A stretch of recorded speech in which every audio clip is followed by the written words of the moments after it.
We are live. Hello, everybody out there. Welcome.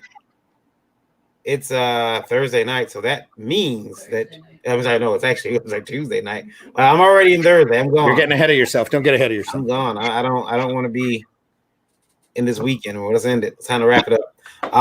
And so it is Indie Vault live time. We got, as you can see, a packed house tonight. So we're gonna talk to everybody about their creations, and yeah, it should be a good show. Let's do the intro and bounce back, Randy. You got it. I got it. You got it. I got it. You can do it. I can do it. Wait a minute. Everything's perfectly all right now. We're fine. We're all fine here now. Thank you. How are you?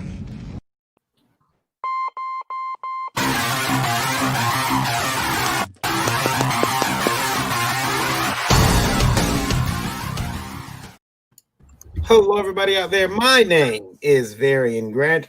I am the founder of Indie Vault Media LLC. Used to be the editor-in-chief until they got rid of me. And yeah, this is Indie Vault Live. I've been making comics since 2008. So it's possible to stuck that long. It's something. It really is. And I'm joined, but as always, by the beautiful Indie Princess. Hello, how are you this fine evening? And Mr. Tired. Mr. Tired. Yeah, she says she's tired. I don't she's tired? Yeah. And Mr. Randy Zimmerman. Randy, Hey, how you doing? I'm good. Hey, everybody. I'm Randy Zimmerman. You can call me Zim. I've been doing independent and alternative comics for many, many, many years. I've done just about everything in the direct market that you can imagine, and then some. Retailed for many years, produced my own comics, self-published for many years under the Arrow Comics and Massive and Weeby banners over a long period of time. Freelanced for many years with Caliber, Antarctic Press, and a number of other companies that most of which aren't even around anymore. And I'm currently an award-winning commercial and graphic artist whose main specialty is sequential art for advertising and education. And I also do the Zim Geek channel here on YouTube, ZIMMGEEK, where I do cartoon instructionals, and every once in a while we talk about comics like we do here. So that it. Wake up. Are you there? I am here. I would have sent out a message. Derek, why don't you introduce yourself? Sorry, that was so long. What?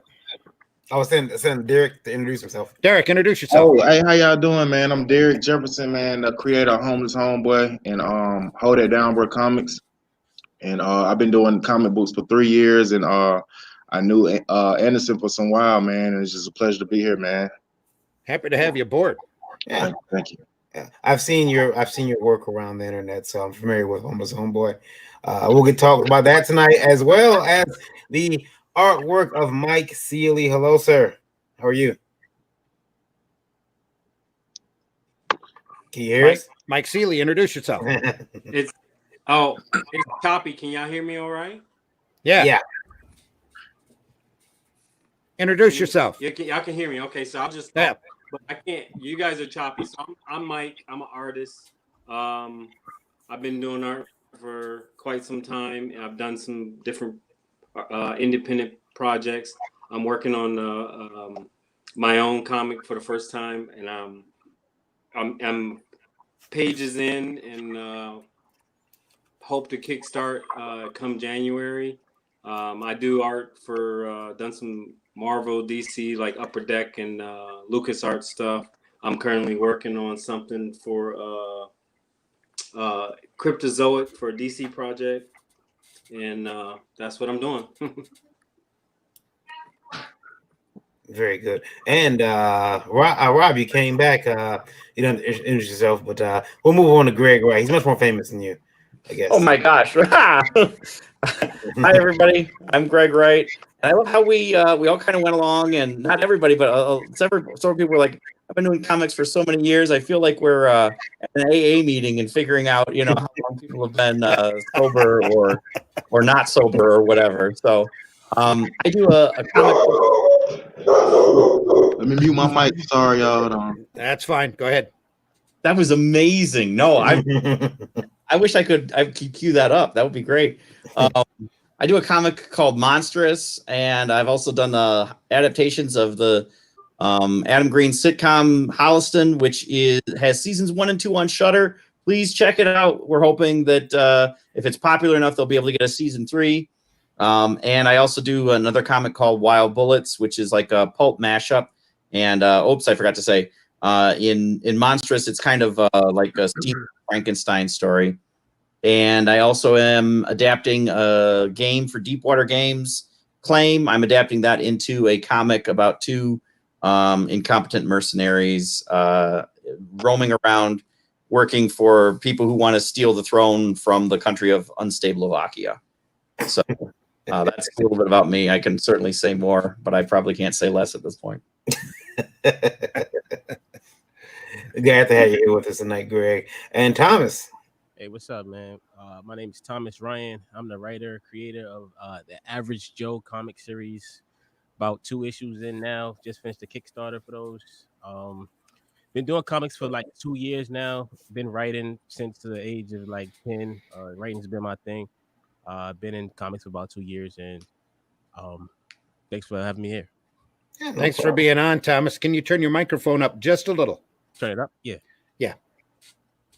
That better? Oh, that's fantastic. You're great. And Chad, you're back again, Chad.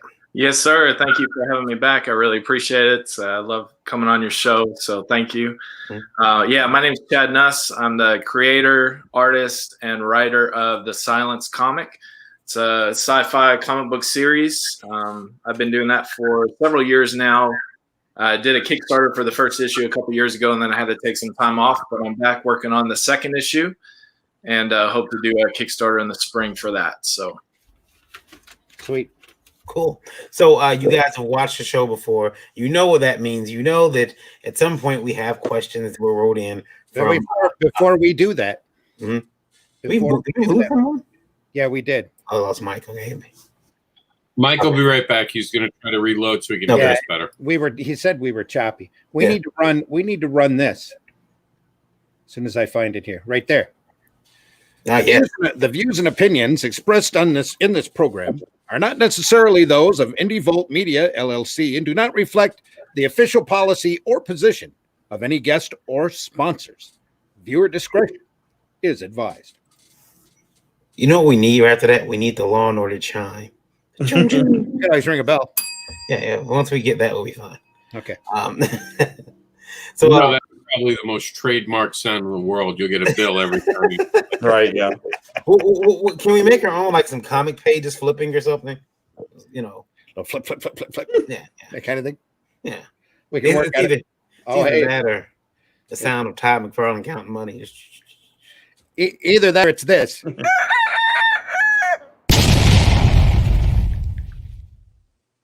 Does that work? You have the worst clips on this show. I'm sure of it. I do like that one. Yeah. That was Meredith Lugren put that together. I love it. Every Yeah. time I run it, it's funny.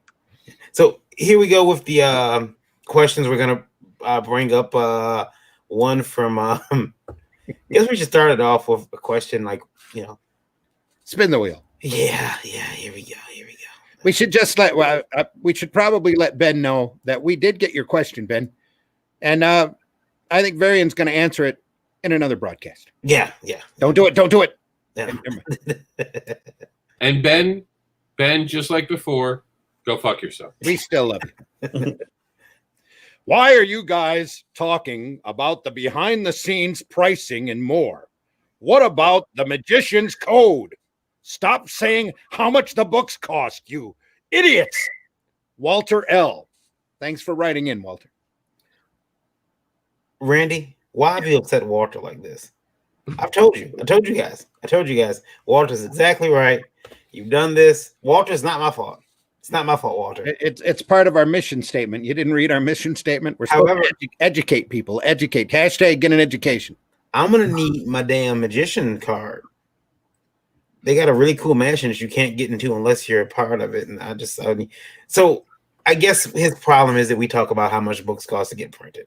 And I guess for some people that's a no-no. And I can understand why you would feel that, because sometimes a customer, they know that you spent $250 or whatever it is to get a book printed. They now no longer want to give you, the $5 that you're asking. Mm-hmm. So I get that idea. But Yeah, Mike, now that you're back, are we sounding better? Yeah, way better. I switched to my iPad Pro, so Awesome. it's working better. Maybe that was it. Fantastic. but Varian. Mhm. I mean, does anyone think Starbucks coffee costs $7 a cup? Anyone really think Nike shoes cost $50? I mean, come on, Walter. Stop being a child. We're not magicians. I'm not pulling anything out of the hat. It's certainly not money I'm pulling out of the hat. We're all talking about industry talk and educating the consumers and letting them know, yeah, it costs $250 to print, but then we also have to do all the things that we do, the large list, buy art, buy tables, buy our time. All that goes into it, Walter. You're just talking about one part of a bigger conversation. Sit down, keep your ears open, and take notes. You'll get it. Right now, you're just not hearing it because you're only listening to one part. You're probably watching people's videos where they're clipping us and only showing a few seconds out of context. See, if you sit and watch our entire show, the whole 2 hours, you'll actually learn something. Try that. Stop watching us as clips on other people's streams. I think that I talk about how much the books cost because you want to educate everybody, and that's what we do. We try to anyway. Although I'm starting to wonder if we can educate them, Randy. Might be time. I want to see Varian do a magic trick right now. Do a magic trick now. Yeah. I got him. I'm gonna pass the question to Randy. That's my magic trick. Greg is gone. Varian has destroyed Greg from all existence. Greg, You're starting to sound like Ethan. bring him back. You're starting to sound like Ethan. And the fuck is the matter with people in this business? And look at that. Back. For 2 seconds, Greg was destroyed in the universe, but Varian the Great has brought him back to life. Exactly. That is a good magic trick. Walter, there's a reason there's a magician's code, and that's to keep the magic up and to not dispel the fantasy for the sitting audience. You don't want to give away your tricks because then the fun, the magic goes away. When we're talking about the inner workings of comics, that's to bring more fun and more entertainment to you in your seats and for folks to understand how this business works, because a lot of folks honestly just don't know. They're not aware of the pricing structure. They're not aware of the struggles, for example, that the retailers go through every week, and the disappointment that they see when they open those boxes. And never mind. The magician's code is there for a reason, and we are here for a reason. We're here to educate everybody, and that includes letting folks know how to pick a printer, what the pricing structure ought to be, hopefully how to do a crowdfund correctly, and have all of these great guests on who've done successful crowdfunds and have done fantastic works and have learned and stumbled, so that maybe you don't have to stumble in the same direction that they do. We'll let Derek weigh in on this. Derek, anything to say? Are you muted? Well, yeah. As far as that, I feel like you educating people about pricing and things. I don't think the magician code would affect customers' view of purchasing books based on we know the real price of it. It don't really matter. It's about because like you just said, everybody knows like Nike ain't really $50 a shoe. Everybody really knows the whole breakdown of how business work.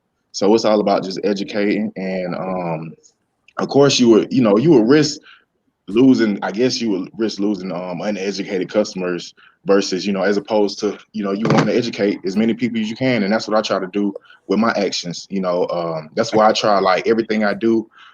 From out here in the streets selling my comics to anything, like I try to display as much as I can other than just the glorified moments. I try to show every moment so like people can still be inspired. They see like when people turning me down, like I'm getting 10 no's in a row, I'm showing all of that just to try to keep everybody inspired and just show people like it's more than one way to skin a cat. Like you just got to get out here. You just got to it's really about building your brand, making your brand important, and I didn't get all off the subject and stuff. I didn't mean to get all off the subject, but yeah, basically that's what I got to say on the topic. You know what I'm saying? Mm-hmm. Just educate, free education is the best thing you can do. So, I'm all about it.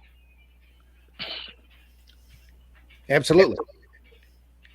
Joe D. McPhee says, happy anniversary. Whose anniversary? Anybody? Anybody's anniversary? Anyway, happy anniversary. Thanks, Joe. Trico, Professor Trico joins the house. Oh no, and he's taking pot shots at me. And he typed in the chat, Greg Wright, I thought this show had standards.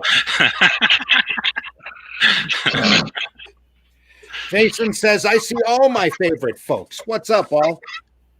What's up, Jason? Good evening, Jason. Steve says the only reason you would want to hide that information is if you were being dishonest. Good point. Traco, you want to say something about this situation? Yeah, Walter's point is like pointless because nothing, whatever you buy stuff for, that's not the cost of it. That's like, it's basic capitalism. You buy something for one price and then you sell it for more.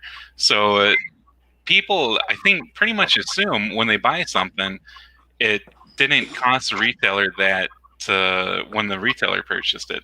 Like if you, like anyone that's ever bought tires, if you look at your bill, you're probably getting charged $2.99 for a valve stem for your tire.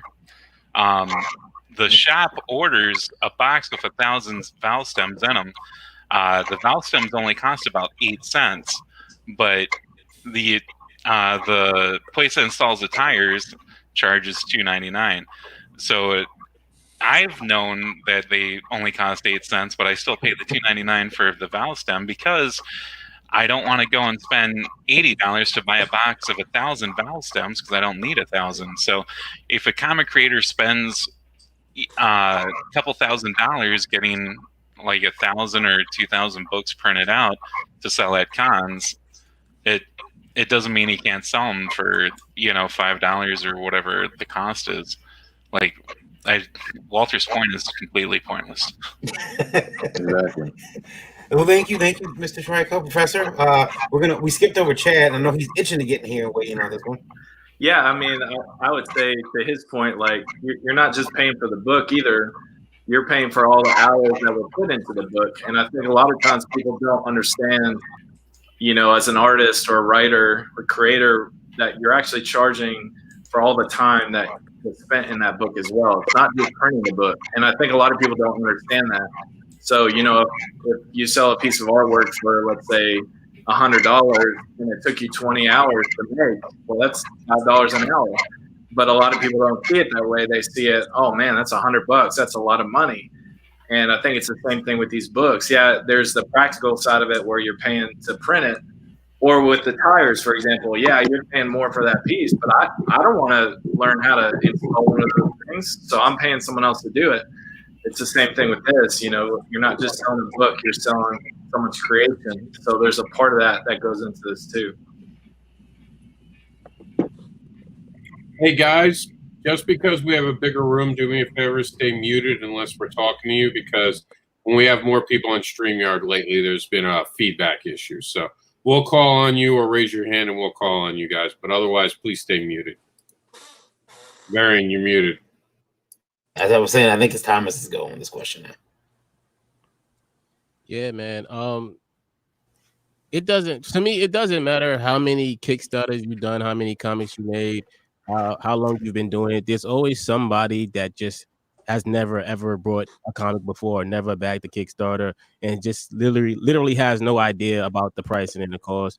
And even for avid comic buyers, sometimes if they're new to it, they'll say, well, why does it cost this much when I pay that much for a Marvel comic or a DC comic? And it helps make a lot more sense of the pricing for people, and it might actually stop people from not buying your book, in my opinion, than saying, well, the price is a super secret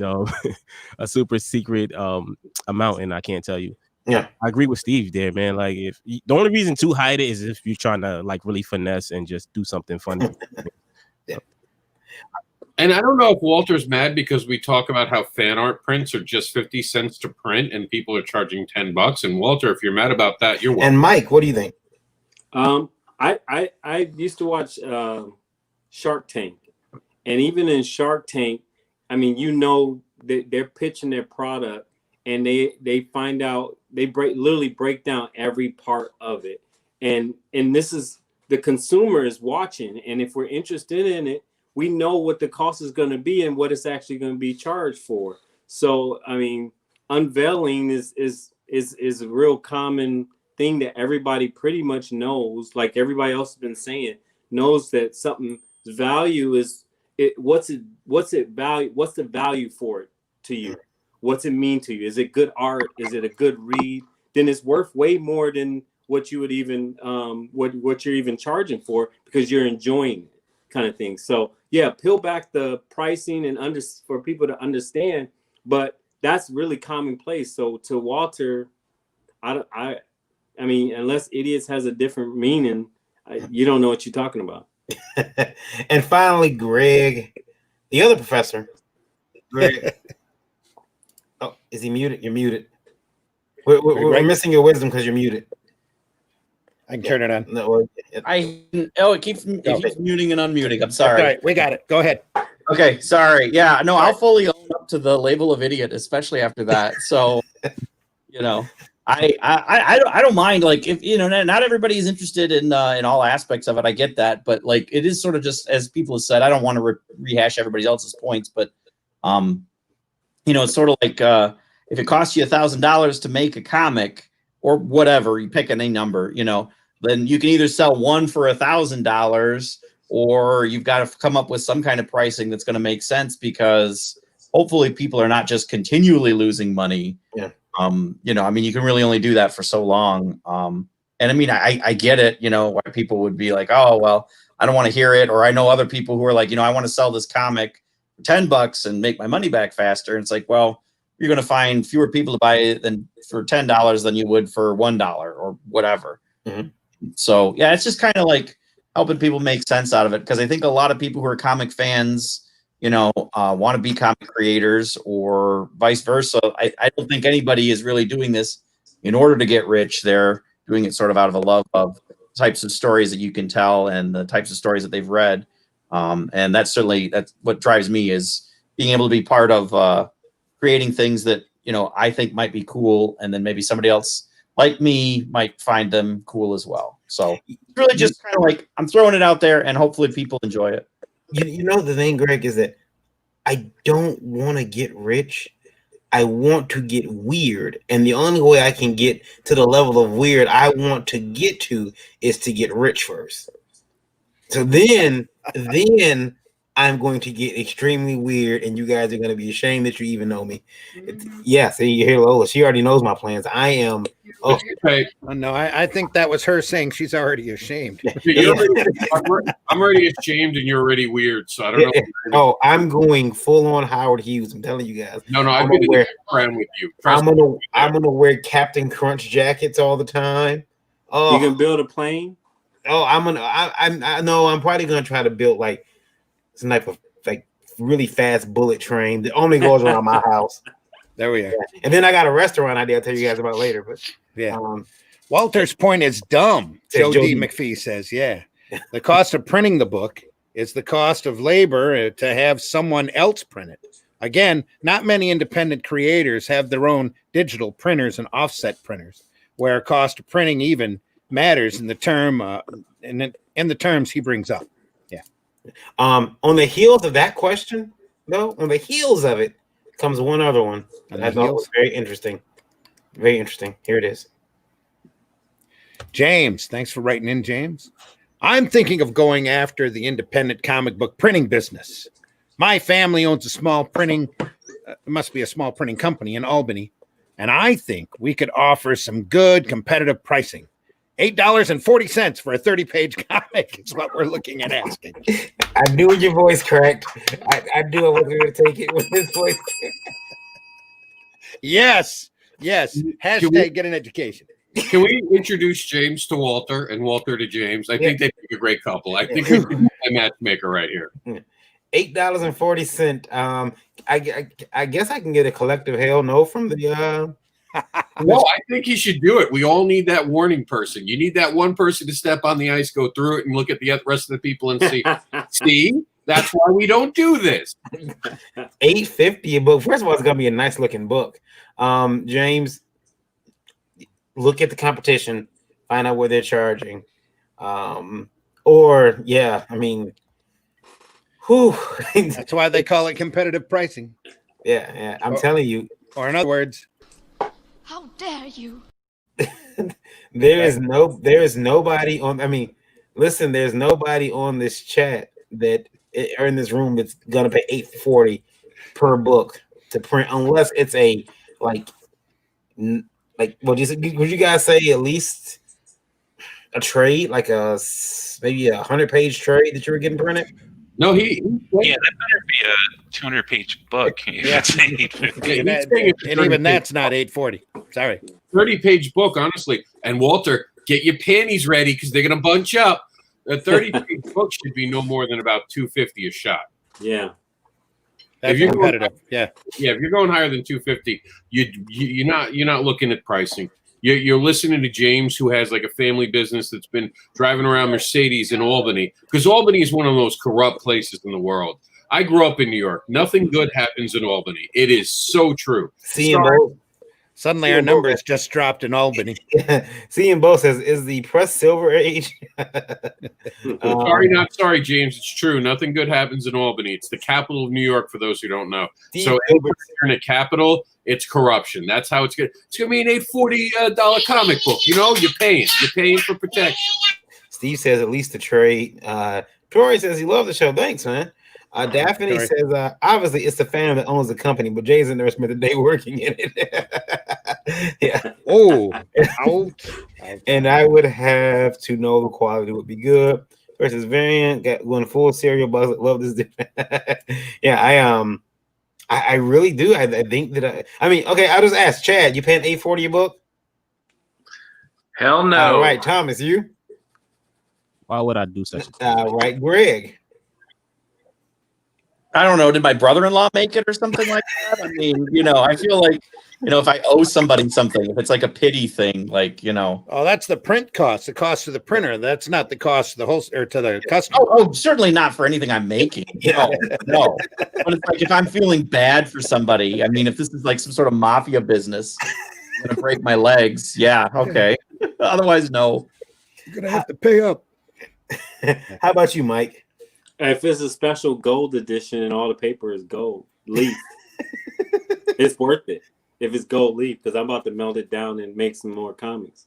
Let me tell you, there's a guy in Queens who'll do that same book in gold for $750. I'm telling you right now. And Professor Trike. No. For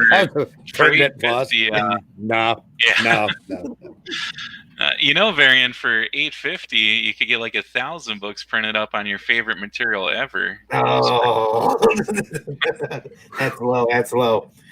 Derek, how about you, sir?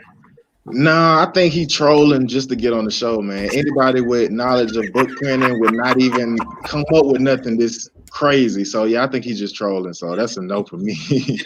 I got quoted a similar price many years ago, but it was at a mom and pop printing, like a mom and pop, like a FedEx office, something like that. It was, and so I can understand why they will charge so much, and maybe that's what he has. But yeah, $8.40 ain't gonna work, homie. Jody says, "Is this indie version of Marvel? What the? Are the pages all colored on gold foil, 50-pound plus paper? $8.40 for 30 pages. He is dreaming." Yeah, we get all the right questions here. All right, and let us know in the chat if you actually had drink come out your nose when you read that question, that price quote. Here's one. Here's a good one. And we just had Joe. Joe actually sent the question in. Joe D. McPhee sent a question in. Thanks, Joe. Good morning, all.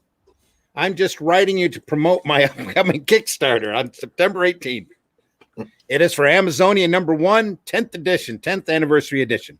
Below is the link to the current version of issue #1. Joe D. I will post the link with Joe's permission. I'll post it in the comments. But I didn't know if he wanted us to do that. So, but yeah, Joe, we're gonna keep an eye out for that Kickstarter. Yeah. And finally, Randy, it's that question. Here we go. Not that question though. Not that question. This question. JQ. I'd like to rub uglies with all you glorious fuckers, especially Lola. Damn. How did JQ know I was going to be on tonight? Thanks, JQ. We think. No, not thank you. There's so many things you have to learn about that are so wrong with this. Don't ever write back in. Seriously. This is the point where we don't want your comments, JQ. You're banned. That's it. You're done. I don't want anything ugly of yours next to me. Thank you anyway. It's been a long pandemic, but not that long. I don't know, man. I don't know. It's especially, listen, here's the thing. He didn't single me out. There you are. Yeah, he's single low loud. So I feel safe. I feel safe and secure. So that's all of our questions for today. You guys, anybody wants to take JQ up on that, I'll shoot you his email address. It won't be a problem. So Drop the taco. Get in the car. No, that's how it starts. That's how it starts. The fever. It turns good, mean, and cruel. I have no parts of it, sir. None. Yeah. So let's talk about the comics that we have. We have the comics we have on the show tonight, but they're not comedians. People always ask me that. Do you guys get that? Like you have something that says comics on your hat or shirt, and someone says, "Oh, you're a comedian?" And it's like, well, maybe that's my family laughs at me. No, I think it's your looks that make them laugh. Yeah. I think it's just your looks that make them laugh. It probably is. It probably is. I normally am wearing the hat. No, I don't. You know what's funny? I don't wear the hat in public, and I noticed something. I didn't wear it at a con, and I was okay. The number one question from everybody at the con was, "Where's your hat?" Yeah. And where's your hat? And then when I wear it, people give me the side eye, especially someone who was Randy. Would you call him famous? Famous? Would you call that gentleman famous who gave me the stink eye in New Orleans? I was kitty corner from him. I don't want to say his name because yeah. No, I'm sorry I gave you the stink eye. Okay, I regret it. I'm sorry. Could be. Yeah. I wouldn't call him famous though. He seen the hat and he was like, "Oh, he's internet famous." Yeah, he's internet famous on certain sites. Yeah. But he gave me the stink eye when he realized, like, that's that son of a bitch who's been talking about me, who's monetized my pain. I have not monetized his pain. We are not monetized. We're getting there. I intend to, but not right away. So we're gonna start. I don't see any in the private chat for me. I'm sorry. All right. So so we're gonna start with Greg's book. Greg, which one are you shilling for today? Well, I'll shill for Monstrous because that's people can pre-order. That's in Previews World right now. It's just previewsworld.com. You can find Monstrous Pathways to Doom, which is the third collection of Monstrous. So that's going to be in comic book shops in about 3 months. Also, we are just wrapping up a 4-issue series for Monstrous called Witch Hunt, which is a story about Baba Yaga that got started in Pathways to Doom and continues on. So, like I was saying briefly before, Monstrous is set in Frankenstein's Europe. It has steam-powered robots fighting your classic monsters, your vampires and werewolves and things like that. And the Witch Hunt is a story about Baba Yaga and, her dealings with steampunk weapons and getting her magic stolen by some witches and then going on after them. It's a really cool story. It's got art by Stan Yak, colors by Robert Nugent, and letters by Dave Sharp. I really, really, really like this book. And Pathways to Doom has that same team as well as a story by Ken Lemoog, one by Nate Ejab, one by I wrote these, but these are the artists, and then one by Shay Han, and he and I are going to do a longer story as well. Mm-hmm. And then Claim is going to be in previews next month. So that's the one about the mercenaries based on the game from Deepwater Games. Are we going to announce that you're leaving and go to Marvel yet? No. No. I don't have it. I don't have anything like that. But I wouldn't say no. Is that an offer? Or you got a job offer? Was I not supposed to mention the Captain America NDA? I just heard that you're writing Cap. Right. Yeah. America's Ass. It's a spinoff. Well, I'll tell you something else. America's Ass, but apparently this week. Yeah, this week is the wrong week to make that joke. Sorry. Chris Evans decided to show us America's unit and Other half. Yeah. yeah. And you know what though? Listen. I wasn't pleased, but I was pleased with the reaction from the internet. Like you were pleased by it? I was like, I can't do anything with that. But the ladies, listen to the ladies, they were like, hey, this is awesome. They had the same sound. They were like, hey, I mean, I've seen some women say some straight up horrible stuff. Like, I mean, they were looking at one girl told me, she said, oh my God, I want that, like I want it. And I'm like, what? It's just because it's attached to Chris Evans. I wish that I was Chris Evans. So, Varian. Yes, sir. You're saying you're happy they weren't hard on him?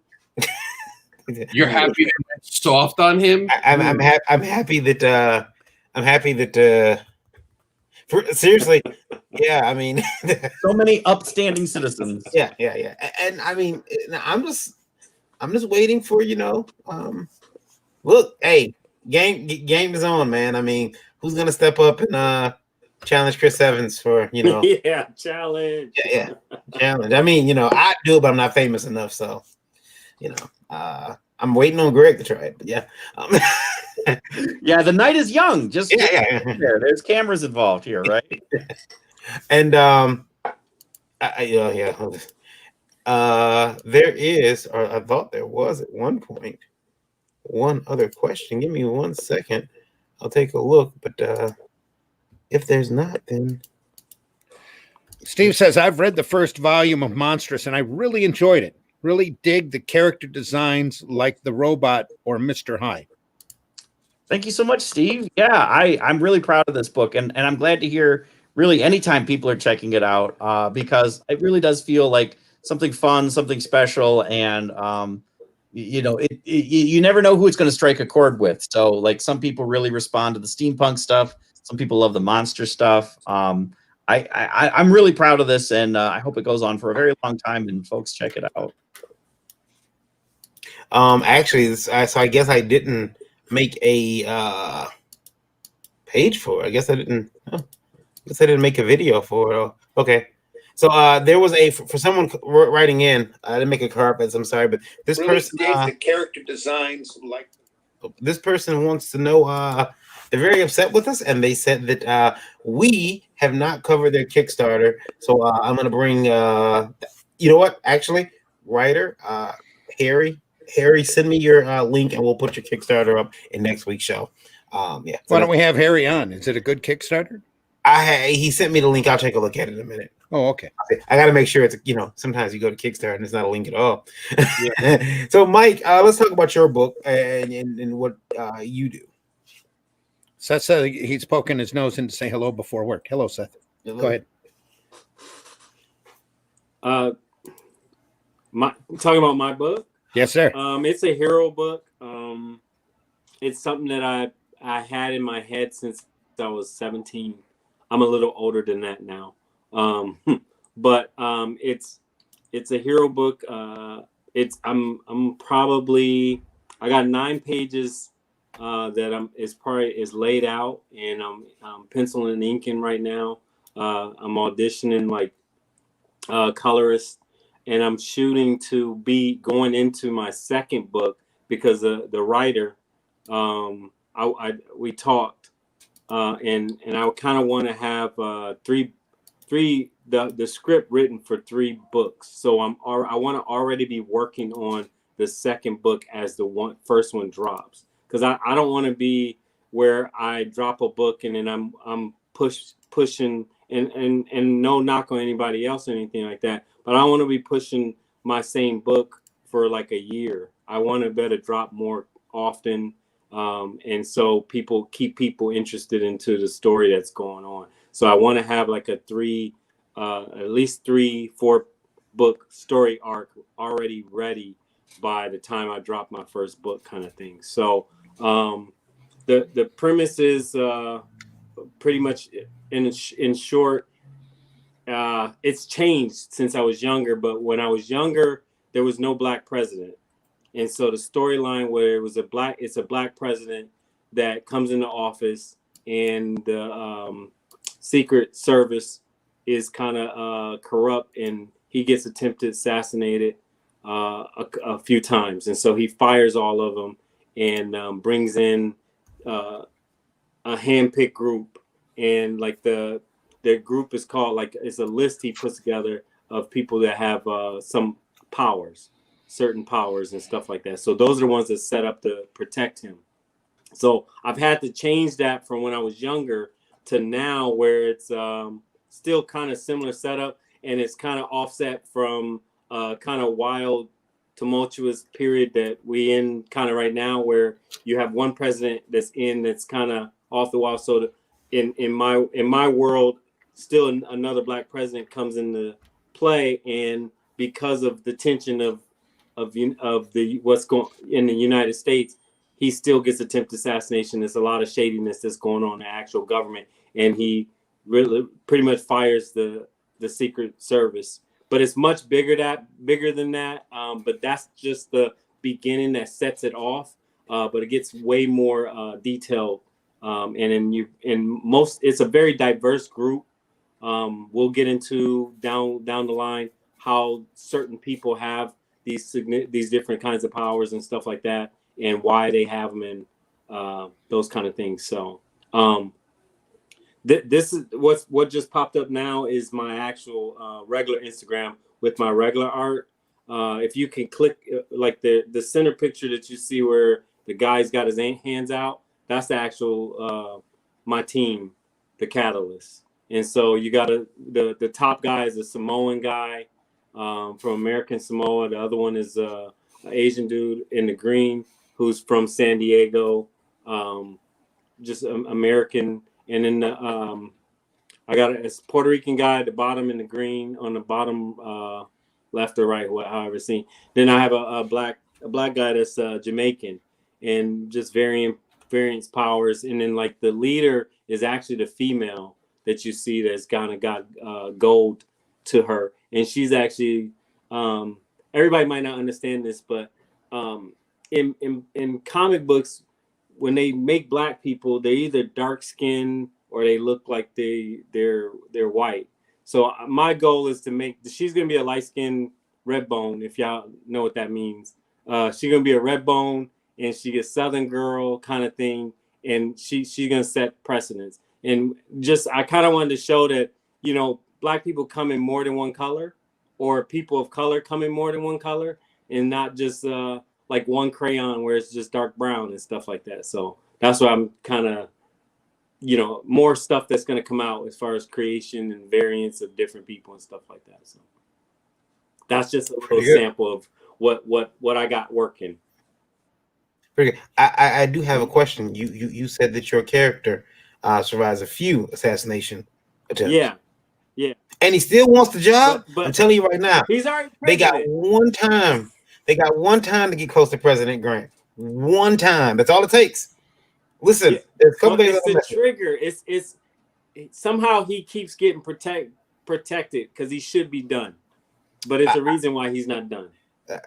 I'm telling you, there's a couple. Look, I realize my level of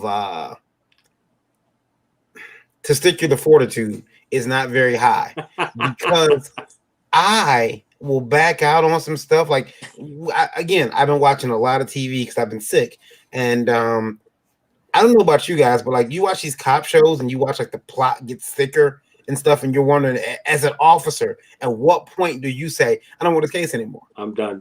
And I found my level. They found Coke. Now, listen, I put myself there with these characters. So it's like when I read comics, I put myself there with the character. I put myself there with Benson and Stabler when they're walking into an alley. Okay, I'm here for rapes. That sounds really bad when it came out. Okay, but I'm here to investigate. I'm with the panty police. Okay, that's what they get called. I'm here for that. Now they find a mink or fur coat out there, and they say, "Oh my goodness, it's covered in crack." It was Coke. Oh yeah, I'm sorry. It's covered in Coke. Okay, my antennas are up, because again, if it wasn't diddled, I don't want anything to do with it. You know, I don't want to deal with the narcotics, because with narcotics, there's a couple of the keywords you want to listen for. And they use the word Colombian and cartel. At that point, it is okay to turn in your badge and your gun and say you're taking a week off. I don't want a bomb in my car. So it's just odd that I do this show, because we get threats all the time, Randy. Yes. Yep. It's a wonder that I Just do this don't show. post your address. Oh, yeah, they'll dox us sooner or later. They'll dox us. Chad. Yes, sir. I recall your book, and I see pages up from it all around behind you, which makes me extremely jealous, provokes my envy, but you keep doing it. So let's hear about your book. I'm going to bring it up, because, and there are comments. I will let Randy get to those, because I am. You want me to run the comments? Yeah, go ahead. I can't see them. I'm bringing up art. So CM Booze says I'm very funny, but looks aren't everything. Seth was still poking his nose in. Steve already said that before. Scotty Brandt, I believe he's saying cockfest. and then he noticed the Indie Princess, and there so, we are. Yeah. Yep. Hey, Indy. Hot. Love. Toriel, what that president assassination premise sounds dope, bro. Thanks. Seth says Varian would have checked out from attempt number 1. LOL. Nope doubt. That's right. You got one time, because my grandmother told me, I never forget her. She put me on her knee. I must have been about 4, and she said, "Baby, let me tell you something." And she's from Greenville, Alabama, so she hummed when she talked, and she said, "Don't you ever in your life be the first black anything." And I said, "Yes, Grandma." And there we go. I made a promise, damn it. I'll never be the first black anything. That's how you get hurt. So we're at Chad's book. Chad? Yes, sir. Let's talk about your book, sir. I'll get some hate mail for that tomorrow, by the way. That's gonna be awesome. I guess you already got the raccoon hat on, Varian. Watch. Let's go. It's gonna be horrible. Chad, your book, I got your artwork, I got your Instagram, but I'm gonna put that up. Okay. And the Silence Comics. There we go. What's the president's comic creator's IG? Instagram. It's Mike_MJS_art. Repeat that again, will you? Mike_MJS_ART. Sweet. Thank you. So we got some stuff here from the Silence on your Instagram, right, Chad?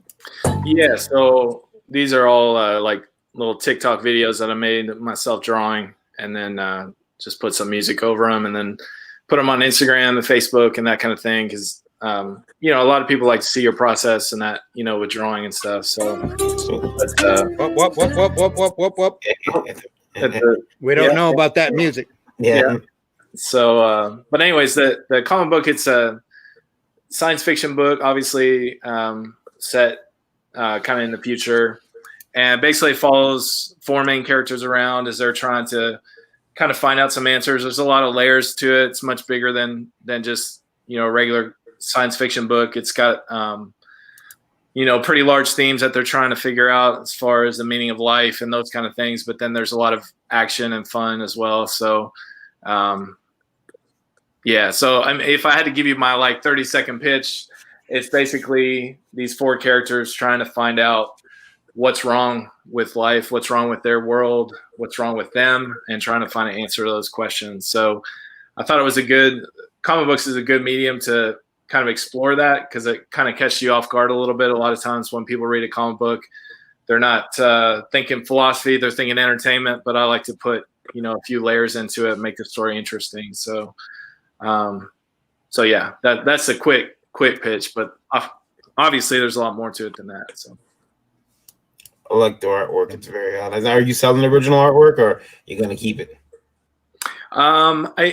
For the first Kickstarter, I put it in for some of the upper level pledges. I put some original artwork in there as far as the pages. So I probably have about half the original pages myself, and then the other half I've given away. But that might be an option at some point. That looks fantastic. And let me see here. That's on your Instagram, right? Okay. Now, how can they? Because how can they get in and purchase this book now? Yeah, so there's a lot of different ways.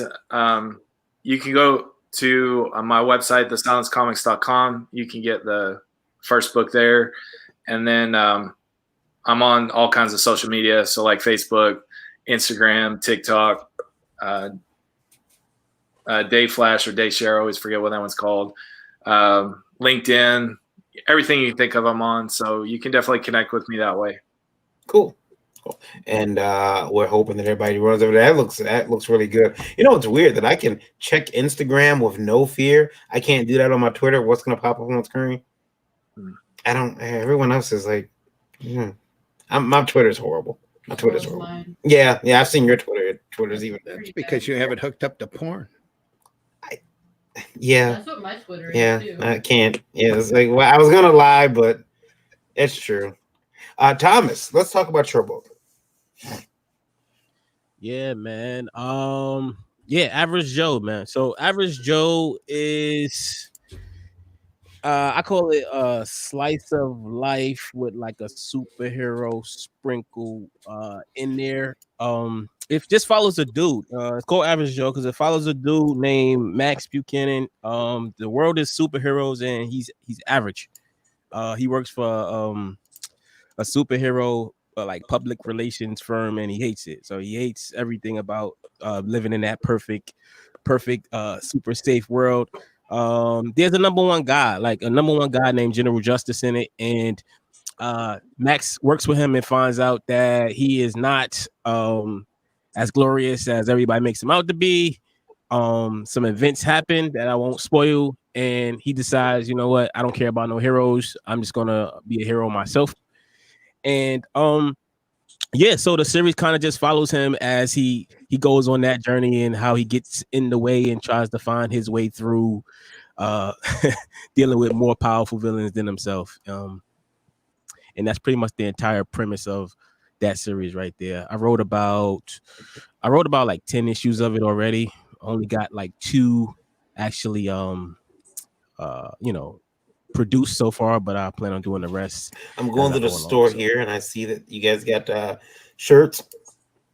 I think this shirt is awesome because it actually has. Is that a Lola cameo? Is that an Indie Princess cameo right there? I'm sorry. Every time I have to pick on her, it's just, she has to be picked on. That's actually pretty cool. I like the shirt. Now they can go here. I noticed the books were 99 cents. Are those PDFs or those PDFs? are PDFs? Okay. Yeah.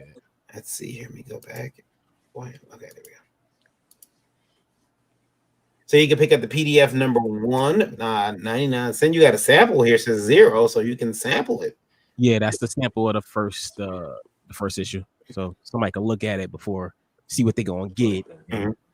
And Average Joe number 2 is also 99 cents. And so who did the art on this? Was this you as well? No, it wasn't me. It's a dude named Tien. He's actually a Vietnamese guy, and he bodied it. He really took it to the next level, for sure, with his art. He did the line work, he did the coloring on that, and yeah. See, he's got some rather I know a lot of those signs. They cold, delicious beer that I can't drink. So sad. That looks pretty cool. Now we're gonna come back around and talk about more of these books, but and we're gonna make sure that everyone's links go into the description of the video. Randy, we did go on the radio. We are on Indie Vote Live. Cool. Indie Vote Radio right now. I want to thank. They actually switched us over early then. Yeah, I want to thank Russia for listening. Awesome. I want to thank Russia. I want to thank Russia, Germany, and right now China's with us right now. That's pretty cool. So we'll see what happens for now until the government realizes they're listening, and then they'll pull the plug again. And we make that joke because usually we'll get close to 1,000 listeners in China, and then the China map just goes off, just goes away, and it's like, yank. He wants to say something to someone. Yep. Because of COVID. Yeah. What's our So, number? Our number right now is we are at 42,600. So we must have just got back up online then. Yeah, 42,600. So thank you guys for listening. Now time for the homeless homeboy. Well, Scotty says y'all are all awesome. Thanks. Joseph, sad to say that there's some truth to that variant, whatever that was. It's everything I say, Randy. Everything I say. Everything you say. Tori Hill, again, damn, bro, that Instagram a book. Dan Stockwell says hi. Hi, Dan. How you doing? Tori, again. I need y'all to post your Instagram, please. I think you did already, right? Yep. And I'll make sure that everybody else's stuff is out there. It's Mike _ what? MJS. My initials, MJS. M as in Michael, J as in James, S as in Sam. Yeah, but the middle name is actually Jawan. Sorry. I was just giving an example of a J word there. Tori's having a laugh. And Dan says, I want to purchase it. Good. That's why we're here, Dan. Yeah. Randy, you seem shocked. Randy. What? I am always right. I am burdened with glorious purpose. And it's about time everyone gets on. I hear it all the time. I am simply the best. And for those listening at home, yes, it is true. Indie Vault is now giving manure to your computers to help things grow. That's right. That's right. And we just want to remind everybody again that the views and opinions expressed in this program are not necessarily those of Indie Vault Media LLC and do not reflect the official policy or position of any guests or sponsors. Viewer discretion is advised. I am great. I am great. I'm great. Anyway, Derek, I'm sorry. We should start with trouble. Everyone's seen Homeless Homeboy around by now. You've done a lot of marketing for it. So let's talk about it. Yeah, man. Homeless Homeboy, man. It's like my second official series, but it's my most popular one. I got 3 issues out so far. No, we're here. Hold on, did I exit out? Okay. It's just showing me. Okay, yeah, and I got 3 issues out right now, and I think for my second issue I did a Kickstarter, but the rest of them been out of pocket. And I just having fun with it, man. Like comic books. I hope I don't offend anybody. Like, I never really grew up reading comic books. It was just like one of those things. Like I just seen, like, let me just try it. So like I kind of created my own lane. Like I create magazine size books. You see, I be out here like at the liquor store, like everywhere selling my books, just trying to connect with a different type of people, And my main goal is like my main target is not like just regular comic book fans. It's to create comic book fans, people that's not really used to comic book fans. So like I be in places you wouldn't really think you would see somebody selling comic books, and just trying to do everything, just trying to create things, trying to see what works, throwing different things at the wall, see what sticks. And so far, so good, man. I've been doing it 3 years. This most recent year has been my most successful one. First 2 picked up off a little slow, but I learned a lot. And building relationships is my main thing, man. The guy who does it, his name Yusuf Shidu, and he's in Nigeria. He does the artwork, the line work, the colors, all that good stuff.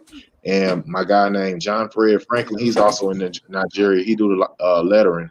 And issue 3 leads. It introduces my character Danix right there, and so we kind of introduced her in this one, and then right after that, this one she get her own issue Danix, so that's also available right now. And I'm just having fun with it, man. I'm working on No Heroes in the South, the reboot to that, and that's a whole different type of series. But they explain a little bit about Homeless Homeboy. It's basically about, it's an action comedy. It's about a young guy. He was, he became homeless. He got evicted from his apartment. He got fired from his job for stealing cheeseburgers, crazy stuff. And he ended up sleeping on the street. And the next morning, somebody, his old friend, found him and introduced him to like this underground homeless society where they take care of each other or whatever. And he ended up being the chosen one, homeless homeboy, the protector. And he just go through different situations of protecting homeless people, fighting villains. So far, between the 3 issues, he has his villain lineup is Black Trash. He's kind of like Magneto, but he can wield trash and garbage and debris and stuff, like Magneto would do metal. And Paymaster, he's just kind of like another version of like a Kingpin type character. He's very connected in the streets. He got everybody on his payroll. And Drunken Assassin, that's one of my newest characters. Well, he's from, he make appearance in this book. The Swindler, and the Doe Sliders. That's a little group. They're trying to get money, so they out here hitting licks. They trying to do whatever it takes to get it. So in the 3rd issue, Paymaster, he put out a wanted poster, a wanted bounty basically on homeless homeboy head for $100,000, and that's when all the villains, they come in and they try to capture him, and Danix, that's when she appears and she helps him out or whatever. So like it's a very fun adventure. It's definitely down to earth. It ain't your typical overpowered, superhero story. It's very relatable, and I think a lot of people enjoy it. Well, so far that's been, my feedback, and I think a lot of more people that hasn't read it yet would enjoy it. So y'all check me out. This is my website he's looking at right now. Now, if you go to that website, I see that you got number 1, the first issue is $4.99, number 2 is $9.99, and number 3 is $4.99. So if you buy all 3 of them, would you do you put the shipping together?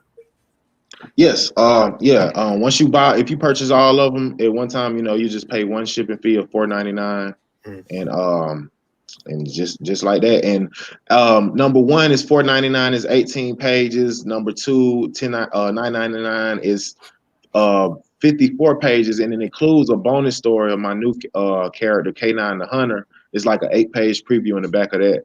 So it's like a 45-page story of Homeless Homeboy 2 and like an 8-page story of K9, preview issue. And in the 3rd issue is 22 pages, and Danix is 22 pages. And First Responders, that's like a little kid book I did, just like for little school children. It's like 9 pages, and that's why it's a little cheaper than the others. That's cool. Yeah, I do like the kids book, and we should actually get on Sunday Funnies, because that's right up your alley, right there, Randy. Yeah, it is. So yeah, now I talked to everybody about their books, everyone except for Rob, but we never talk about Rob's book on the show. No, we did on Sunday Funnies. Yeah. So I have a question for you guys, and this came from INDIE. Hold on, can I interrupt for just 1 second? Everybody else shared visuals, and I didn't, because I didn't even figure out how to share the screen, so I apologize. All right. Could I just take 2 seconds to show some covers? All right, cool. What are you going to show us? Shoot, now it's screwed up. I'm going to show you. This is the cover. No. Sharing the screen right now. When you click share screen, when you click share screen, you have to find the screen you're going to share, and then click share. Oh, it's all right. Okay, got it. All right. All right. So I'm not looking at it. I'm just boom. Can you see this? All right. So yeah, this is the cover for Pathways to Doom that I was telling you about. And I just have a cover file, so I'm going to skip through some of these. And this is the variant cover for Monster Witch Hunt number 1. This is the Virgin variant. There's the cover for Monsters Witch Hunt 1, the standard one, 2, 3, and 4. All the Baba Yaga stories, all the covers are in different crazy styles that Staniak did. Kind of like manga, stained glass, Japanese. This one's for Peruvian Olmec head kind of thing. Yeah, I'm glad you I just wanted to share those really quickly. Yeah, just have your stuff in the corner. Well, I apologize for not having done that before, and also for interrupting. I'll go ahead, carry on. When a young fan next asks me why I can't get the book out sooner, I'm just going to remind them I have trouble getting press. So, when I'm on shows, they don't share my book. I don't get to make the money. We have delays. So that young fan will be disappointed at the person helping the delays, not me. That poor young fan, that poor poor young fan. He'll have to wait. He'll just call. He knows how to use the phone now. I've actually had my son reach out to Rob, which is dangerous, and ask where the hell the new Cat Dad Supermom is. I've cleared him to use the word hell, by the way, next time when he talks to you.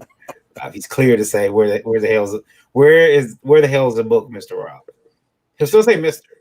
I'm gonna be like, I was on Indie Vault trying to make that money, and very just ignored the Cat Dad and Supermom craze that's going around everywhere else but on Indie Vault.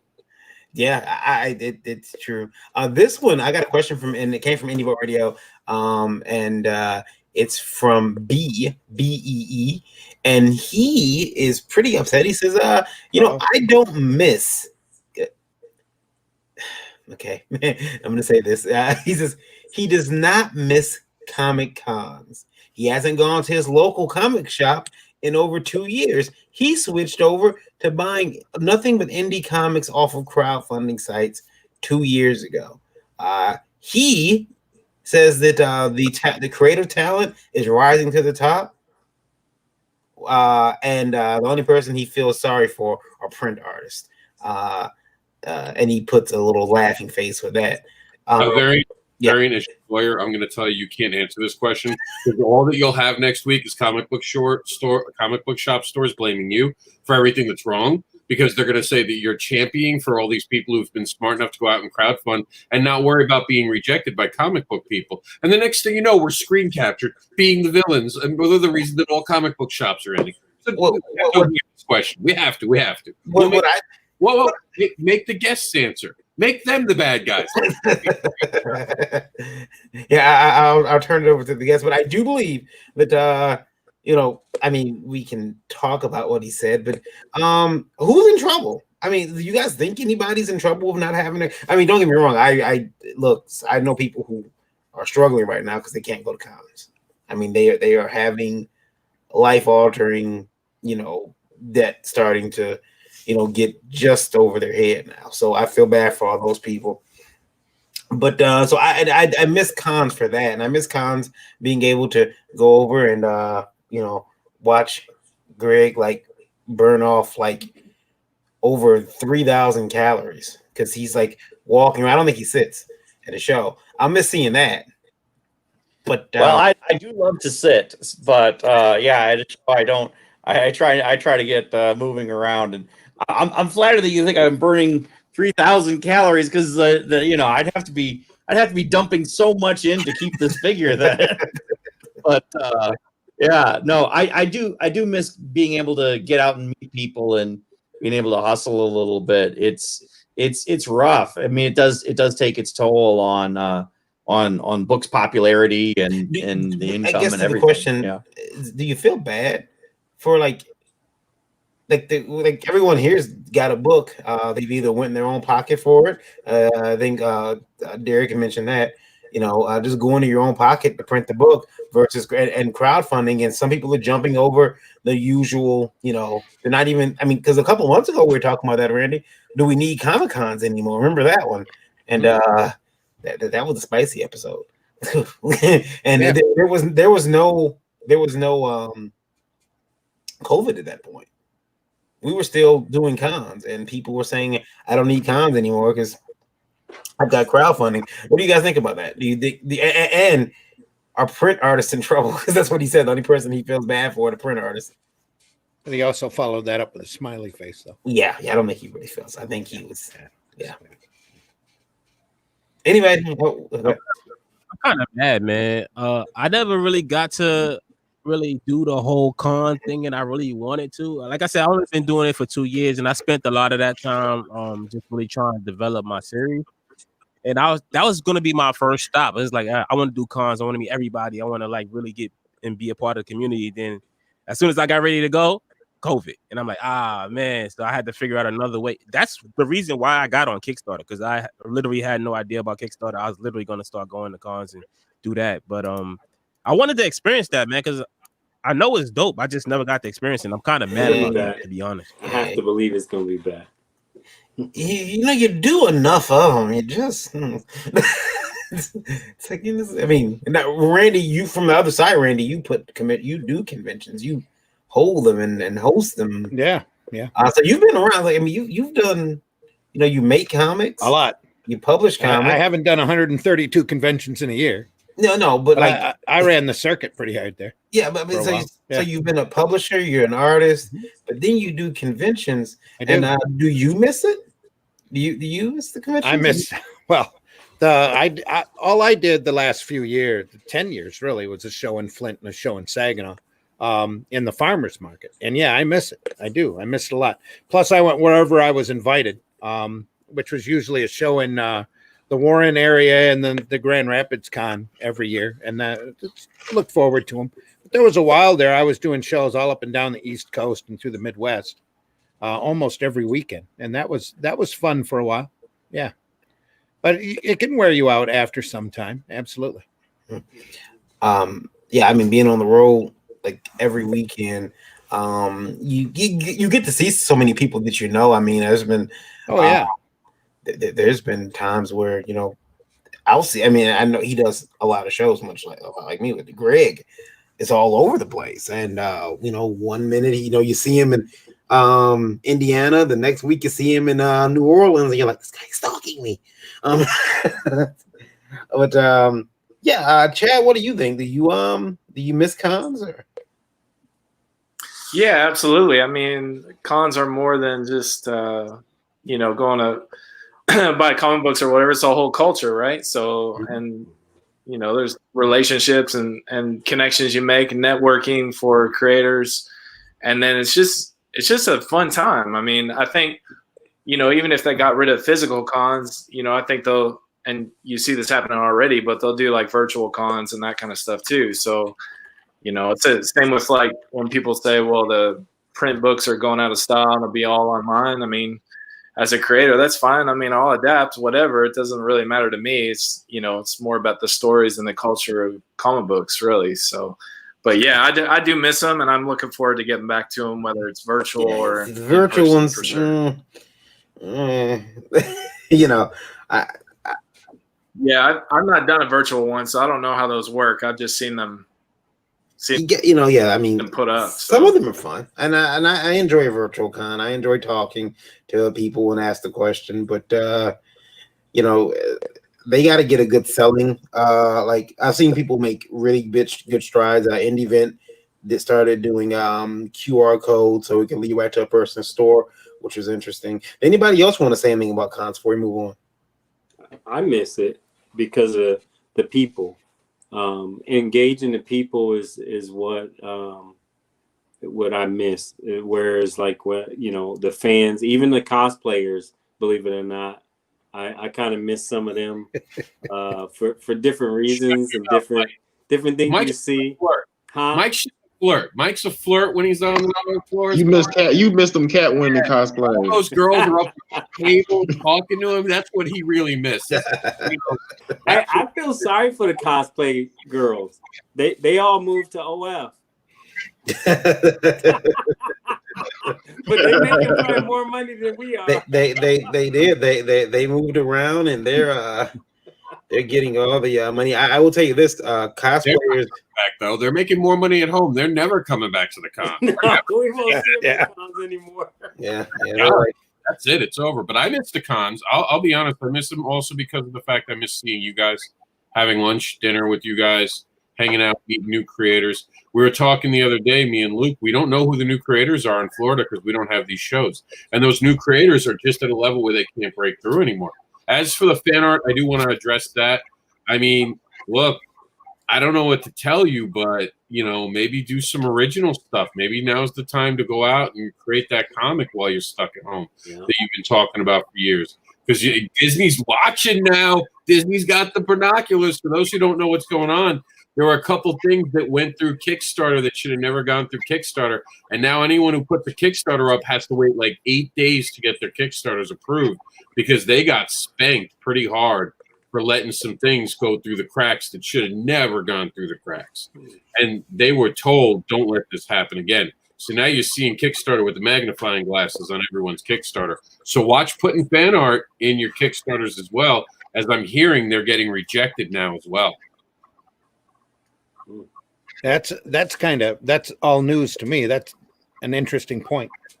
Yeah, it's just been happening the last 2 weeks. What are you going to say, Varian? I see. I was gonna say, yeah, that's I mean, it is a concern when people, make wow, someone's got a really noisy car. When people throw fan art into a package, is that gonna have ramifications to a campaign later on down the line? Hopefully it doesn't, but it could happen. Greg sinking. Oh, there he is. Yeah, there he is. Yeah, so I that's a very good point. Along the bottom of your screen, Greg, you can stop the camera anytime. It's right next to the mute button. If you ever need to get up or do something. I had a hangnail. I just bit the hangnail. Sorry. It's all right. No big deal. I went into some quicksand there. Yeah, I suddenly saw your head jump down. I'm like, well, we're losing him. Either that or he fainted. So Steve says, I miss cons, and I would like to see them come back because I miss being able to see people and discuss comics in person. That's very true, as well as pick up some cool arts and books. And there's always something interesting there in Artist Alley at the shows anymore. I plan to kickstart my next book because I feel it would make paying for the book a lot more affordable. Wondering how I'm going to do now that guys like Keanu are kickstarting books. Did anybody else? Oh, go ahead. Can't argue with Keanu, though. Yeah, but you're going to make more money. There was a guy that we know. I won't say his name because I don't want to take away from his success. Keanu's Kickstarter was blowing up. His was featured below it. He went from struggling to funding in like 3 or 4 hours. And now he's working on stretch goals left and right because he's got a bigger base. Stop being a child and worrying about what everyone else is doing and start seeing the bigger damn picture. Yeah. This is bringing us attention. This is showing that comic books are actually attracting real people who are celebrities who want to write comic books. I mean, can we play how comics are awesome? Like, look at the love this guy has. Jeez, man. Stop being a hater. Stop being that P&J. All jelly. All jelly. And as a counterpoint, Steve argues, I wouldn't know Greg Casey or Varian if it weren't for those cons. So we're sorry. I just feel like I ought to say I'm sorry. Yeah, I mean, it's my bad. Sorry. I would say though, I'm happy to see the celebrities jumping in and saying, hey, I want to write comics. I just want them to keep that same love and that same passion I think everybody here has for the industry and not just be here to, try to get a Netflix deal or, whatever, and two, hope that they don't get, they don't start getting manipulated by sometimes, how the cons are. All of a sudden now they've got Keanu as the special guest and, but we already star fuckers in cons. That hasn't changed. That's always but Keanu's a different level, man. That's no, because we've had Stallone at shows already. We've had the highest paid actors in comics. You've had the Marvel guys showing up at different shows. We were at MegaCon. Remember, they had freaking the year we went. Was last year. Stan Lee was there. Remember? Well, yeah, I know that, but see, like Keanu apparently right now is at the second coming. So he can't do it. Kind of looks like him now that I think about it. Well, what anyway. So I think that it's going to be an issue. They're going to put Keanu over there in the not Artist Alley. Well, he'll have a whole section. Oh, Keanu Reeves welcomes you to Artist Alley. Hell yeah! I hope that'd be so awesome. Listen, he's my hall pass, and I'm single, but I'm going to still use my hall pass. Keanu's my hall pass, and I'm going to cash in. But seriously, why are we so always intimidated by people? Oh, no, they're going to come take my money. No, they're not. You're not making money now. Anyone who's in and making the money ain't worried about no one taking their money. They're happy they're bringing in more people. That's all it is. You all want to sit on your ass with your thumb up the ass and blaming everyone else. And that goes not just to the comic book shops when you clip this later for your little show, but it goes to creators too who haven't done anything during this whole pandemic and are now like, well, how come no one's buying my books?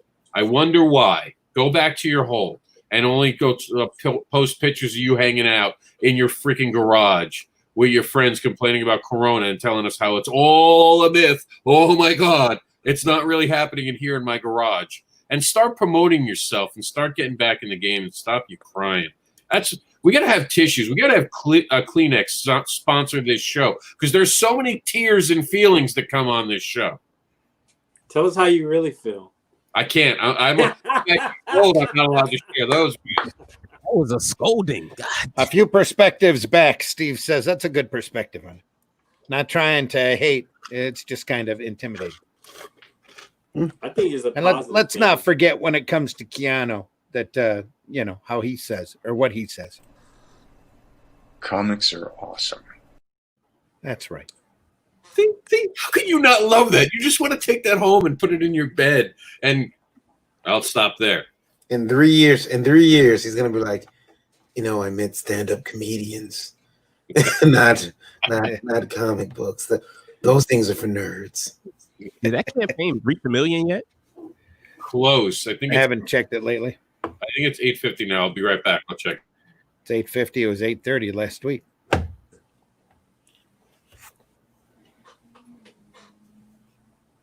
All right, enough for the pregnant pauses. Let's continue the show. Yeah. So, Randy. Also, I did want to announce this. Had someone reach out to the show, and you guys will get a kick out of this. This person reached out to the show, and they told me that.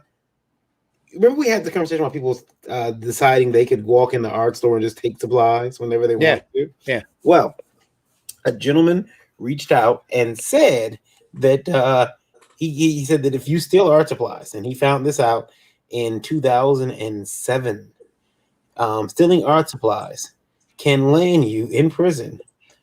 He said he did 15 years. Wow. For stealing. Now I'm wondering what else he did, because 15 years for some graphite pens, a couple Copics seems a little harsh. But probably had a hard time stuffing that pad of Bristol board down his pants. So yeah, he did 15 years. So that's someone who's you don't want to steal art supplies, boy. Well, what were considered art supplies here? Was he stealing like people to be models or something we like had that? A gentleman who wrote in, and he told us that he doesn't respect any creator who doesn't steal, or what they call rack. Doesn't rack your supplies. That's not how artists really do it. And I thought that was odd. I thought that was a ridiculous statement. I've never, I'm not going to go steal art supplies. I mean, granted, Copics are expensive, but I'm not going to go steal them. He got issues. Yeah. And he was like, I steal my stuff. I go in there and rack my shit. And I'm like, okay. Like, I get it, because, I get the graffiti lifestyle as well. They don't believe in paying for the paint. But art supply, could you imagine somebody, hey, man, I'm going to need a couple of those rulers and that T-square. You walk out the store looking like He-Man with a sword down your back. It's weird. I'll just stick to stealing ideas, I think. Well, while we're talking about defunding the police, maybe we should bring that up. Like, art supplies should now be free and not arrested. Art supplies should be free, but you have to. We should be able to steal comics from comic book shops. I know that's going to be a clip. I don't care. I like it. Go for it. I just seen Hobby Lobby. I'll be back. I'll tell you guys the truth. I seen Hobby Lobby raise their prices, or not raise their prices. They raised their minimum wage $17 an hour. Yep. And here's the problem, guys. I didn't think. Oh man, what's gonna happen to I'm glad those workers are getting paid more. I thought, my art supplies are gonna get more expensive. Am I gonna have to finally pay $12 for a Copic? I'm really, really vain. I also want to point out that Hobby Lobby, who made a load of publicity off of saying that they're now paying their employees $17 an hour, I believe that applies only to their full-time employees, of which they're probably a very small percentage of their actual employees. Most of them are probably part-time. Yeah, depending on how they work. They're trying to recover from when COVID first started. They just fired everybody almost. They let a lot of people just go, no pay or anything like that, and they got bad press for that because they weren't because everybody else was trying to do something to try to help people, and they just was like to a bunch of people. So this is, I feel like part of that is a little marketing play on Yeah. things, because a lot of people are going to be getting 39 hours, I feel, and they can pay them less. Yeah, I think it's like 28 if it's the Walmart way. Walmart works people under 28 hours a week just so that they can classify them as part-time. That's not really much of a job. It's more of a hobby. Yes. Oh, that was a deep cut there, sir.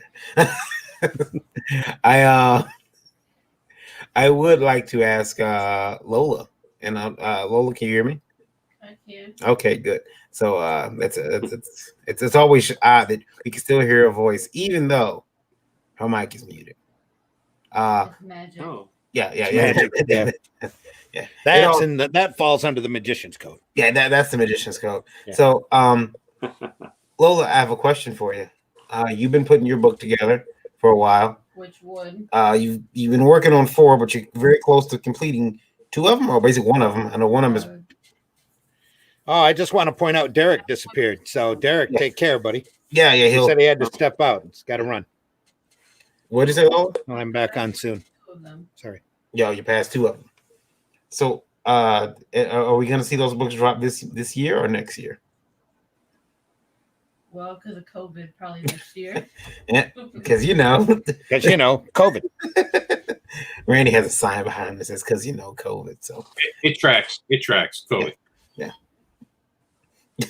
Because COVID. Everything is slowed up because of COVID. Hopefully the spring of next year. Spring of next year.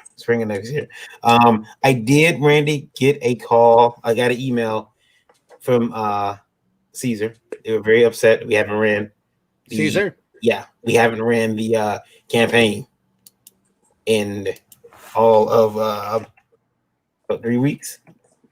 Sending me the scanner we gotta give out.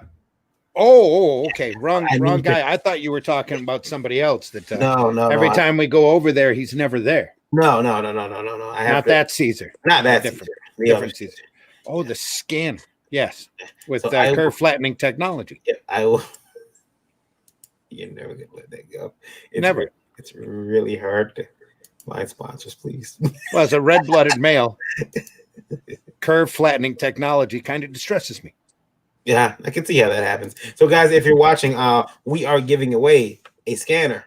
It is at sea right now, so it is very close. Very close. Literally on a slow boat from China. Speaking of China, are they still listening in? They are. We're actually up to 62,122 people listening across the world. Thank you for listening on Indie Vote Radio. Right now, they are listening mainly through the URL and Alexa. She's right there. She picks up everything. So I'm going to show the scanner, and if you want to, we deeply appreciate each and every one of you listening. We do. If you want to grab yourself one of these scanners, you can do so on Indiegogo right now. You still got time to order one. It's going to be, I forget how much they are. Show me the money. I think it's close to $200 or so. So here's the scanner. We're going to take a quick break while the scanner is on your screen. And I'll tell you how you can get one when we come back. Oh, you can win one from us anyway. Last year, we created the Caesar Aura Scanner, our second campaign on Indiegogo, and you loved it. We created a community of over 20,000 backers and 150,000 users around the world. And we scanned everything. Now we're back with a scanner like you've never seen before. This is the Caesar Shine Ultra.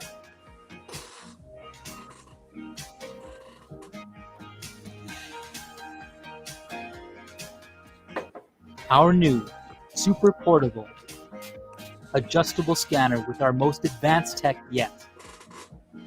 With 13 full-size megapixels and 340 DPI, which means you get superior quality scans every time. The Caesar Shine Ultra features the patented curve flattened technology, which means you can scan anything, and it will give you absolutely flat scans, with colors that are more vivid than ever before. But where the Caesar Shine really shines is how it makes scanning simple. It's completely powered by your laptop, so no extra cables needed. It recognizes more than 180 languages. It's super fast, whether you need to scan one document or 100, with the blazing speed of scanning one page each second. And it's super portable. Carry it with you in your backpack, and you have the power to scan on the go anywhere. And the Caesar Shine is also capable of recording video while scanning, so you can use it in your presentations. And the adjustable height ensures that you catch the smallest details. We've worked hard on perfecting the most portable and advanced scanner yet. Back us and be the first to enjoy the Caesar Shine Ultra.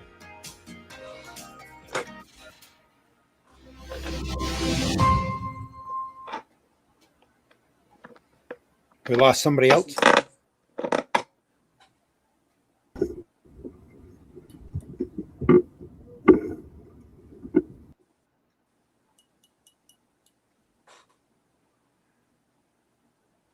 Are you there? I think Steve's rearranging furniture. We'll check back with him. Did you guys hear it? Yeah. Yeah. Yeah. So yeah, if you want to win one of those, it's really simple. Go over to IndieVolt YouTube, subscribe, and you'll be automatically in it. We pull all the subscribers, all the new subscribers, until October 15th, I believe it is. October 15th, and then we're gonna pull and give somebody one of those scanners. We lost Chad. He apologizes. Says he's got kids running around that need to go to bed, and then go pick up his wife from work. So he appreciates the invite, and he'll talk to us soon. Thanks, Chad. Thanks, Chad. Always Chad. happy to have you on, buddy. How's Steve doing? Yeah, Steve wants to come in, talk about. Yes, you're on the air. All right, can you guys hear me? Yeah, you're a little muffled, but we can hear you. Okay, so like, I don't know. I just wanted to I guess ask Rob, I don't know. Did I hurt your feelings in some way, or offend you in some way, or something like that, man? Because No, I'm Irish. I don't have feelings. We keep them under the bed. We give a dose of truth here. Sometimes people don't like that dose, but it's the medicine you need. well, if you're interested in the truth, I would say you just kind of projected a lot of things onto me that weren't really truthful. I don't hang out in my garage. I do believe that coronavirus is real and that it's something we need to take seriously. And even my statement about Keanu, well, Steve, if you go back and watch the video, I said we're tired of people making things up. That wasn't directed towards you. I believe you're coming here to show us your feelings. I wasn't directly talking about you, but I was talking about jealousy over Keanu Reeves and how people are spending way too much time in their own garage, giving a whole example that had nothing to do with you, Steve. This is going to hurt your feelings, Steve. I didn't even know who you were until you just said it. That's how little invested I was in actually you and that. Now, if you want to talk about why you thought Keanu was a problem, that's fine. But if you're going to quote me, please do it right. Know what I was talking about. We weren't talking about you, Steve. We were talking about the people who spend too much time at home right now getting upset about things. That was what the rant was about. Not you particularly, Steve. I don't know enough about you. Give me some time. Let me get to know you. I've gotten to know Ben really well. Me and Ben have a relationship now, and I can talk to Ben in that way. I need more from you, Steve. Tell me who you are. What are your hobbies? What are your likes?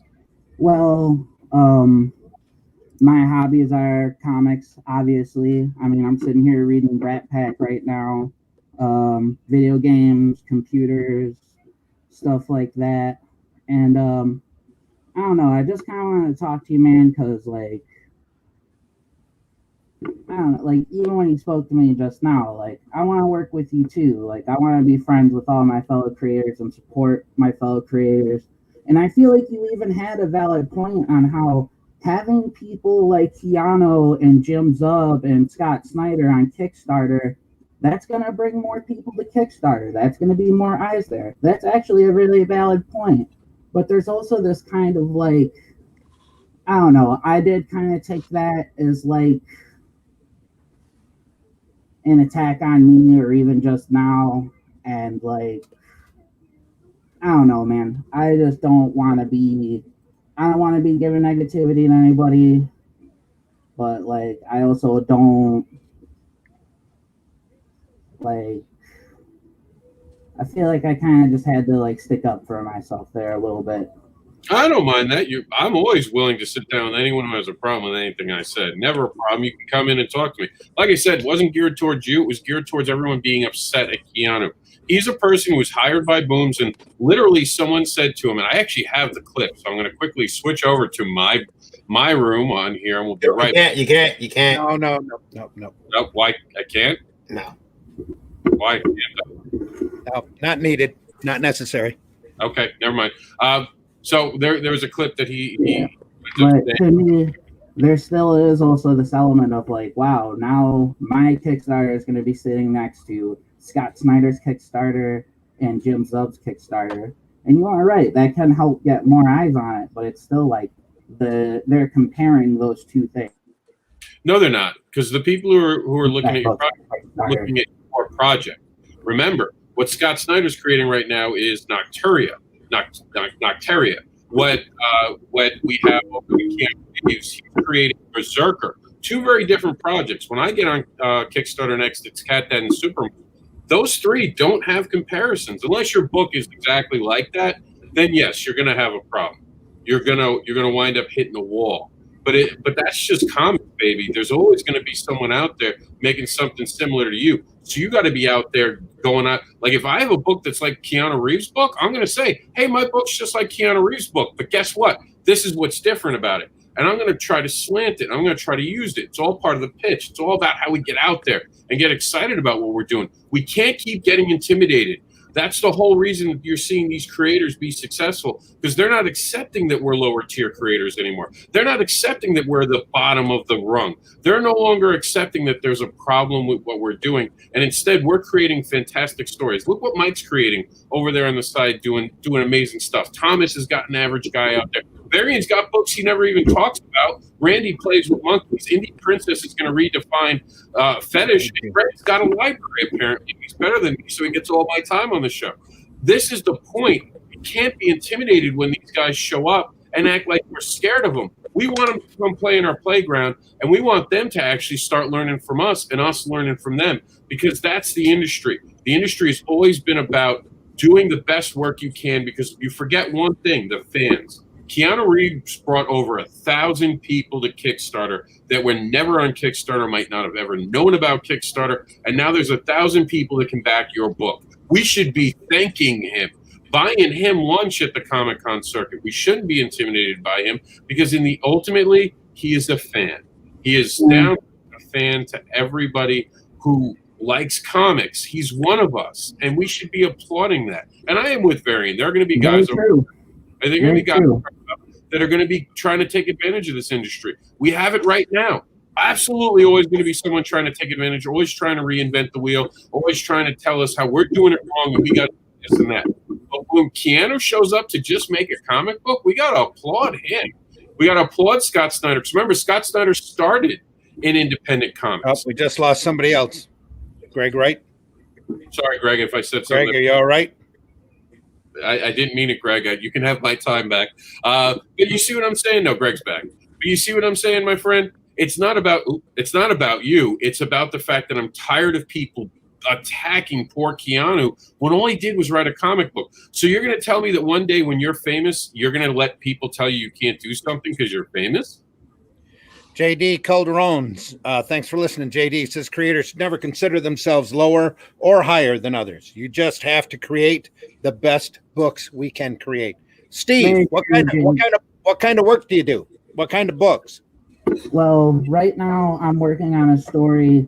It's a fantasy crime drama. It's called Rivenport. I've got 2 issues of it written right now. I want to try to get the first trade done by the end of the year, and then I'll be kickstarting it sometime around first quarter next year. I kind of have to wait for my artist that I'm working with to be done with the projects that he's working on right now. Gotcha, but you already have an artist lined up, and you're good to go. You're working on that assembly Yep, line, right? it's going to be me and Ryan Tavares, Attack of the Rivals, working together again.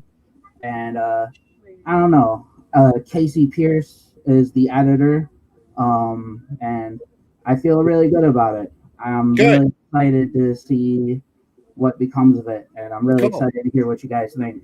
Well, when you get it rolling, let us know. Thank you.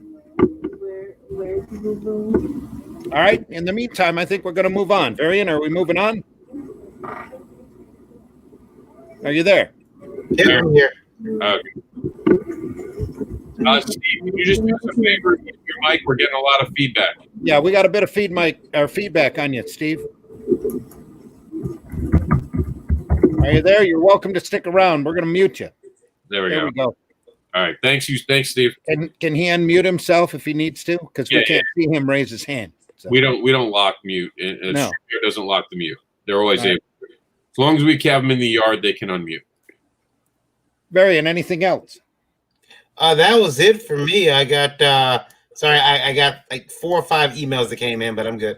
I did want to go through where we can find these fine people and their artwork and their comics. You know, because I again, and we can Greg can announce now. Greg, I just talked to CB. He said it's totally okay to announce that you and Dan Slott are working on Captain America together. They're not the same guy. Thank you. I'm glad you passed that information on to me. Yeah. All right. Good to go. So can I change the name of the program from Indie Volt to like Corporate Sellout Volt? Yeah. We're not corporate sellouts yet. Not yet. But I do have a Red Wolf maxi series. Anytime anybody wants to listen to it. So, Greg, where can they find your stuff at? Oh, you can grab my stuff at the Source Point Press website. You can also check me out on Facebook as Greg Wright Author, and on Twitter I'm there at Greg Henchman and Greg Wright Books. Yeah, you can get Monstrous, Holliston, Wild Bullets, all that stuff at Source Point Press's website, or you can get it at your local comic shop. You know, Amazon, stuff like that. If you really want to be like super corporate about it, but you go to the website of the publisher. Usually, that's how most of the creators get most of their money, or that's the best way that can support them. So, yeah, please check them out. Let me know what you think. I always love starting conversations with folks. Cool. Thank you, sir. Steve, do you have anything to promote? Anything you can show off? Are you on Facebook? Yeah, you can find me on Facebook. I'm also on Instagram and Twitter at Rival Steve. What I would really like to promote is my artist, Ryan. You can go to tavaresart.com and check out Nomads. He's going to be kickstarting the first volume of Nomads later this year. Yeah, I think we've had Steve on before, or not Tavares. I think we've had him on before. Nomads, haven't we? We've had him on a couple times. Yeah, Steve and Ryan have been on. Oh, okay, yeah. Yeah, but I would definitely look for that later this year, and I'm really excited. It's a beautiful book. Cool. All right, thanks for coming on, Steve. Mm-hmm. Who's next? Thomas? Yep. So, pretty much you can find my stuff. Everything is on my website, vivpanel.com. Let me put that in the chat. I don't know if I even did that, to be completely honest. Yeah, we showed some screens when you were. I'll say it again for our radio listeners. So let them know. You're muted, Thomas. Oh, there you go. Am I unmuted it? All right, cool. Yeah, so it's www.vivpanel.com. And that's where all my stuff goes. That's where I'm putting up everything, whether it's free, paid, and stuff like that. Aside from that, I'm heavily on Facebook. I'm on Instagram and everything like that, but I'm most heavily on Facebook. Yeah, I'll just throw that into the chat too. But thank y'all guys for having me, man. Thank you, Rob. Thank you for putting me on for sure, man. Thanks for coming on, Thomas. Yeah, appreciate it. I told you I love your passion. I'm going to be there to help all passionate creators get as far as they can in this industry. What we can do, we're going to do to make this new voice, this new generation be heard. Thanks, man. And Mike. You can reach me at you can take a look at my art at MikeSealy.com, MikeSealie.com. I'm mostly on Instagram because I'm an artist, so everything I do is visual. But if you go to Mike_MJS, you'll _ART, and you can find out what I'm doing with my comic. I also have an Instagram for that, but go ahead and go to Mike_MJS, and you'll find a way to get to my my comic, and I'm dropping little tidbits on what's progressing and everything like that. We'll be posting more of that as it comes, but it's actually moving really progressively, and I think I'll be meeting with the writer again soon, and you know, he's an impressive writer. I like what he's doing with what's happening. He's done some other books and another book that doesn't get promoted enough, but yeah, big things coming. Cool. And then Randy, where can they find you at, sir? Well, first, Thomas, I got to tell you, Sleepy Viking Yoda wants to know why you've got his grandson still in a box back behind you. Gotta preserve the freshness, man. Gotta preserve the freshness. I got one in the box too. Oh, there you go. Oh no, oh no. Thank you very much. And his eyes are bigger. Look at that. It's awesome. Hey, you can find me on here on Indie Vote. You can find me on Facebook and Twitter. I don't tweet very often, but I'm over there as Randy Zim. On Facebook, you can find me as Randy Zimmerman. I have the Zim Geek channel here on YouTube, ZIMMGEEK. Please take a look and like and subscribe. And if you care to. Other than that, I'm going to be back here on Thursday morning for the Breakfast Buzz at 9 a.m. And then again for the Sunday Funnies program, where we talk about the lighter and more whimsical side of comics at Sunday morning at 9 a.m. Though I might not be the host this Sunday. So we'll see what happens. And the Indie Princess, where can they find you at, ma'am? I guess I gotta unmute myself now. Everybody can find me at The Indie Princess. I'm on Facebook, Twitter, Instagram, and you can also find me tomorrow night on Geekgasm at 9 p.m. And of course, I'm very Grant. Comics and media with a feminine slant.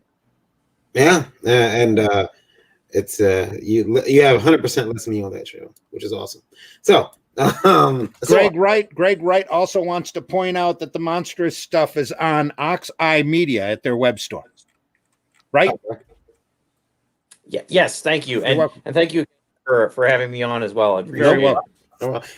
We do want to go out as a promise that we said, if you send to me your store, if you were indie friendly, we will play your video, shout your store out. So far, only one store so far has continued to step into the challenge that we laid down, but I know there are many more out there. So we're going to play the ad, and then we'll be signing out. Here we go.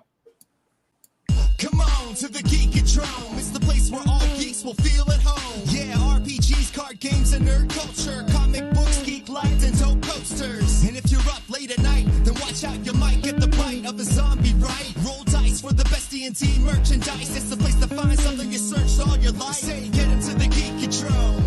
534 Brookline Boulevard, come on. Say, get into the Geekatron. It's the place where all geeks will feel at home. I'm going to make you feel like you read some comics. There we go. Yeah. Thanks for joining us, everybody. We will see you tomorrow night at 9. Randy will be back Thursday morning. We'll be around. We'll see you. I'm pretty sure something stupid is going to happen this week. I'll have to break in. You never know. Yeah. Until then, see you guys. Take care.